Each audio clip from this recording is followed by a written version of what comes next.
Delegation is the most important skill set an entrepreneur can learn. I've already given you my black box of delegation. If you haven't seen that, please go back and watch that video because it's my favorite delegation framework. My second favorite delegation framework, and they work really well together, incidentally. I call it kickstart delegation. Kickstart delegation. So here's what most people do when they begin delegating things. First, they delegate tasks, not projects.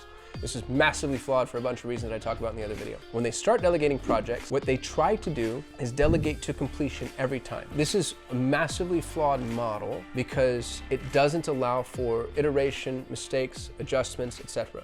So what I'd advise you to do is use the kickstart delegation method. And the analogy comes from soccer. My youngest son is obsessed with soccer, which I know many of us are supposed to call football. Forgive me if I just offended you. But playing soccer, the thing that I noticed that was really interesting was it's unlike most of the sports that I'm familiar with. I really love basketball. I really love racquetball. I really love things where you're constantly trying to score basically right out of the gate.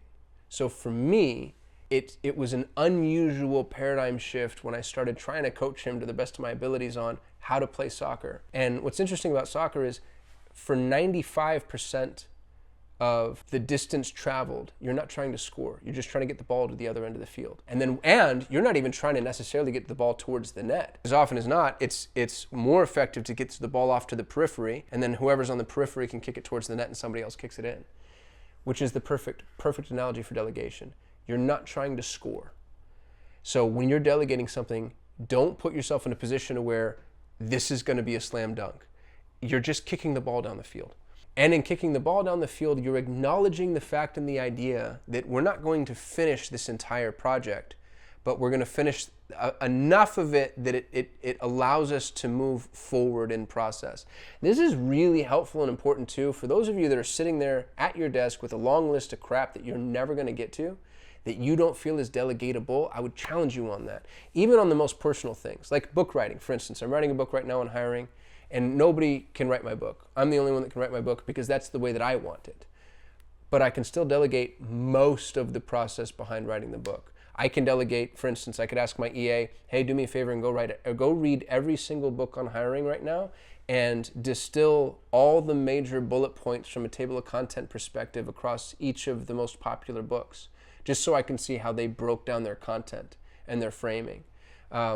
I could ask her to go listen to podcasts, watch YouTube videos, and provide me with something really similar to that, which would be, what are the building blocks? I could ask her to look at all the questions in the YouTube videos. What are the questions that people are asking about hiring that I might need to answer in my book? What are the things that I'm not thinking about that should be in the book? And that's me kicking it down the field. It's a great project to delegate. I'm not delegating tasks. That's like a great big project for her to sink her teeth into.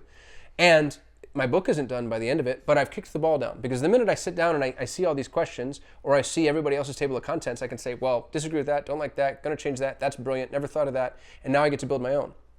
And now that I have my table of contents, writing becomes that much easier. Or if I have the collection of questions that she found, go look at all YouTube videos, look at Quora, look at podcast interviews, look at the questions that people are asking. Now, writing became that much easier. Instead of just staring at a blank screen, I'm staring at prompts.